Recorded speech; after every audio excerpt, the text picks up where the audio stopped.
Lumipad ang aming team dito lamang sa JK Highway, Bayugo, Hala-Hala, Rizal para masubukan ang kilalang-kilala, dinadayo na masarap na lomi dito sa Hala-Hala, Rizal. Alam nyo ba nakaka-open lamang nitong lumihan na ito at kung titignan nyo yung kanilang menu, lahat overload.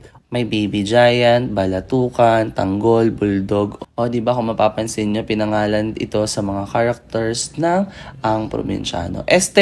Ng Batang Quiapo. Kaya pinili ko itong tanggol. Good for 2 to 3 persons. Dalawa lang kami niyan, pero syempre, mauubos namin yan.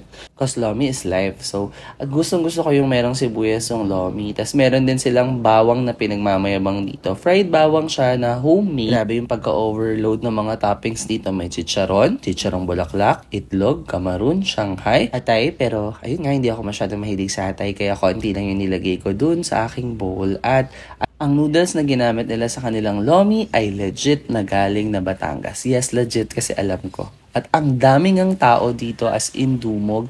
As in, ayan nakikita nyo naman siya super aga pero ang daming tao. Nilagay ko na yung garlic na sinasabi nila plus the sibuyas and also the calamansi, the sidi and the toyo mansi. Kaya sobrang excited na ako. Naaamoy ko na yung singaw nung toyo. Okay na, so what's my verdict agad? Ay nako, legit approved, napakasarap. Isa sa mga masasarap na lomi na natikman ko dito sa Rizal. Actually, gusto ko na i-commend yung mga tao sa Rizal na gumagawa ng lomi kasi sarap na sarap ako sa kanila. Ang gagaling nila, salute sa kanila. Kaya, approved to sa akin. At kung may magtatanong sa akin kung saan may masarap na lomihan, isa to sa mga maiisip kong mareko. Kaya, arat na.